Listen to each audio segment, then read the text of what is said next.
Tudo bom, meninos? Hoje nós iremos começar o nosso segundo bimestre, nosso primeiro capítulo, né? Nós vamos trabalhar os aspectos naturais da Europa, da Ásia e da Oceania. E como vocês podem observar, esse mapa, ele abrange essa área de estudo nosso.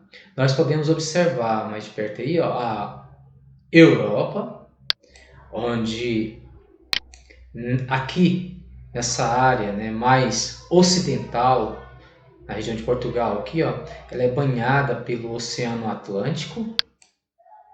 Mais ao norte, nós observamos aí, ó, o Mar do Norte, próximo da região do Reino Unido, Mar da Noruega, e aqui a gente percebe o Mar Glacial, que banha essa parte costeira da Ásia aqui e da Europa de cá. Europa e Ásia, se a gente observar, eles estão unidos. Ou seja, é praticamente uma mesma massa continental. Olhando do alto, como nós estamos fazendo aqui, nós não percebemos nenhuma divisão entre eles. Aqui, ó, já começa a separação entre a Europa e a Ásia.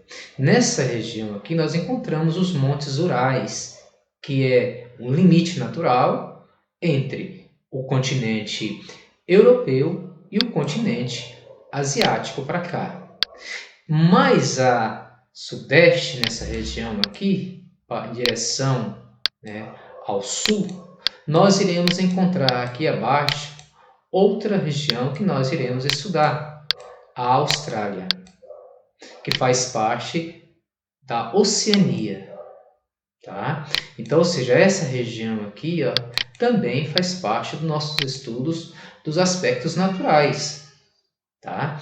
Nós iremos iniciar o nosso estudo primeiro pela Europa, para poder compreender a formação natural do continente europeu, as suas relações com o continente mais próximo aqui, né, a Ásia, e depois nós fecharemos o nosso estudo, o estudo dos aspectos naturais com a Oceania. Como nós podemos verificar aqui, ó, essa massa de ar úmida que se forma tanto no Oceano Atlântico aqui, nessa região do Mar Mediterrâneo, que é empurrada pelo vento aqui, ó, ela faz uma curva lá, ó, ela vai aqui, como nós podemos observar, e faz essa curva lá, ó. Isso acontece, se a gente olhar mais de perto, aqui, ó, existem os Montes Urais. Essa área ela é bastante elevada, essa parte branca que nós podemos observar aqui são os gelos eternos, área bastante elevada que serve aí como uma barreira natural ou uma muralha natural, impedindo que essa massa de ar úmida circule livremente de um lado para o outro. Isso, consequentemente, vai influenciar na distribuição vegetal, né, dessa região e, consequentemente, também na organização espacial que existe aí. Nessa imagem, nós podemos visualizar melhor pela coloração. Essas áreas escuras do mapa são montanhas, áreas montanhosas da Europa. E as partes claras e verdes são as planícies. O que quer dizer que predominam as planícies. Cerca de 60% do território europeu é constituído por planície. As montanhas que existem na Europa são classificadas em formações antigas e formações recentes.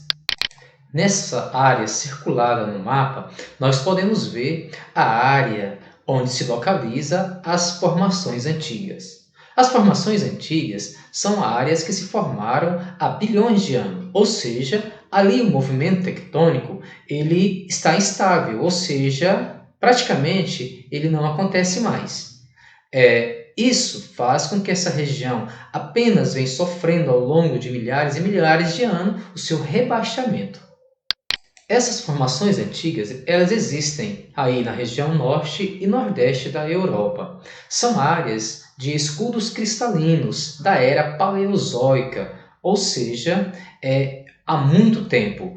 Essa região ela é rica em metais metálicos, né? Ou seja, minerais metálicos e também de carvão. Essas regiões antigas são conhecidas como Alpes escandinavos. Por estar numa região de alta latitude, essas regiões são cobertas de neves durante praticamente todo o ano. A montanha de Galdhøpiggen é a mais alta dos Alpes, ou seja, dessas regiões de formações antigas.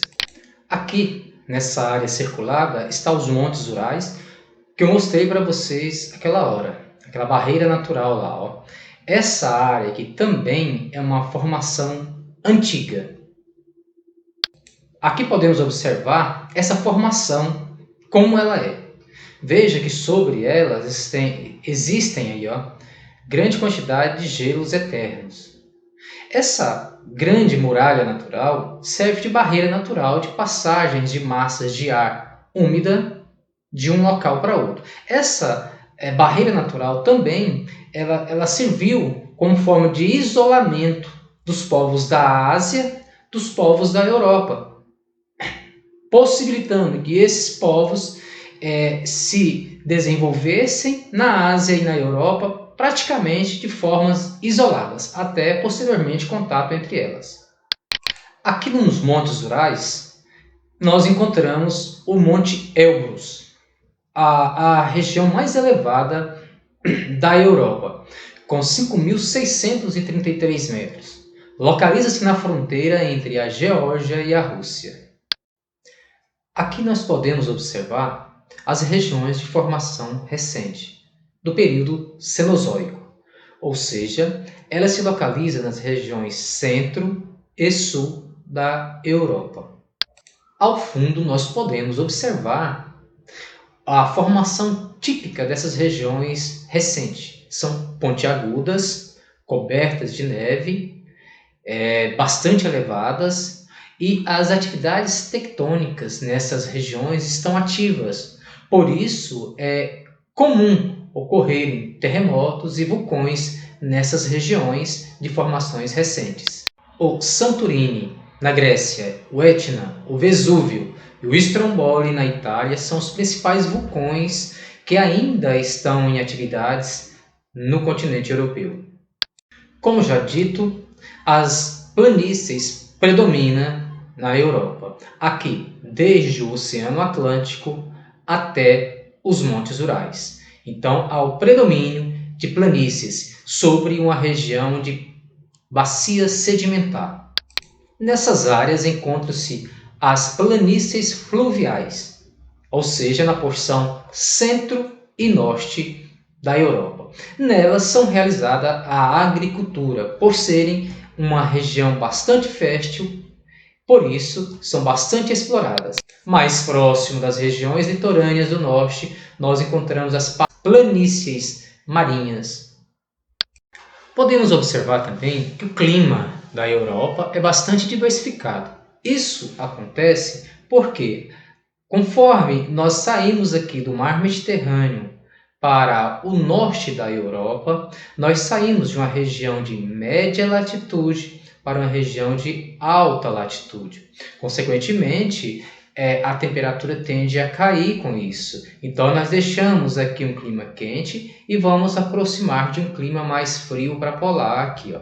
Por isso, nós temos aí uma grande diversidade climática, desde o clima oceânico, aqui de verde, pela influência do Oceano Atlântico aqui. Temos aqui nas áreas alaranjadas o clima mediterrâneo, influenciado aqui pela presença das águas mais quentes do mar Mediterrâneo. Temos o clima temperado, que predomina em maior parte aí, ó, da Europa.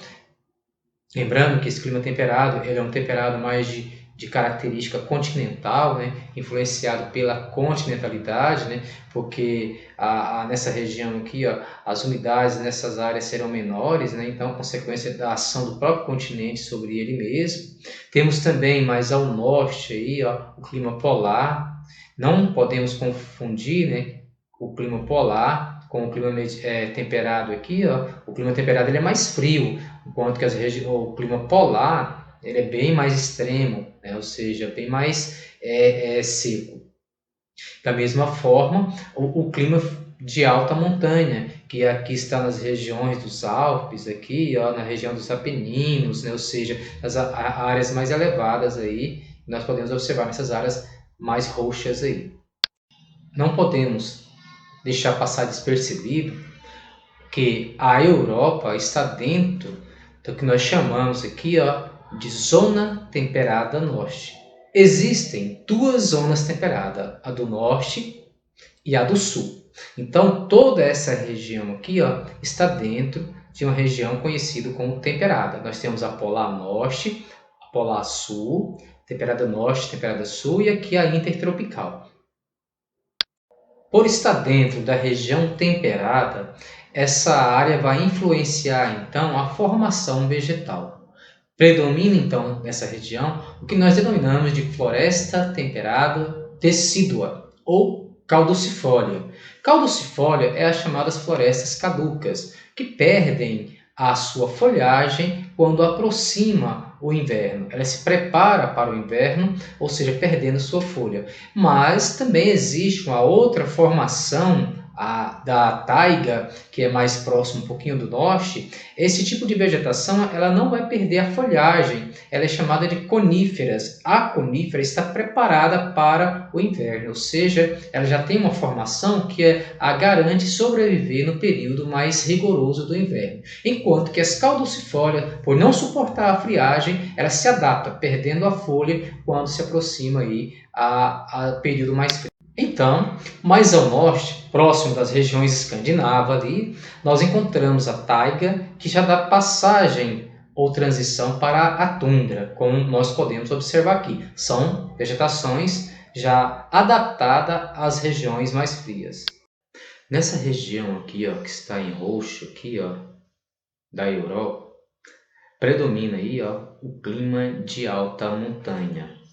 Ele está presente em várias regiões da Europa, principalmente nas regiões dos Alpes, do Cáucaso, que são regiões bastante elevadas. Também se encontra ela em regiões dos Pirineus, dos Montes Urais. Então, ou seja, ela tem uma características de vegetação própria de áreas de elevadas montanhas. Nós podemos observar esse tipo de vegetação em um game chamado Sniper Ghost Warrior.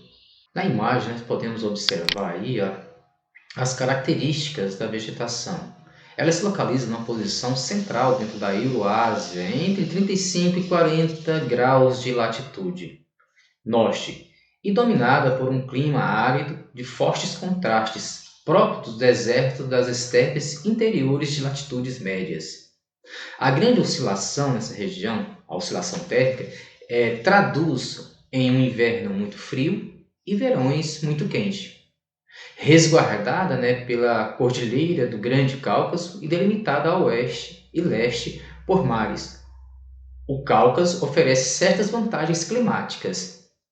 Suas temperaturas são suaves, que variam entre 4 graus Celsius em média em janeiro e 25 graus Celsius no verão, na cidade de Baku. Nessa região há uma variação da vegetação entre vegetação subtropical, vegetação de estepe, prados alpinos e florestas de coníferas. Como podemos observar na imagem do vídeo, ao fundo você observa altas montanhas, regiões geladas. Então tem essa oscilação entre a vegetação mais densa, a vegetação mais rala, a transição para a tundra. Então nós podemos observar que essa região do Cáucaso nós encontramos uma diversidade do tipo vegetal. Bom, pessoal, nessa aula é só isso.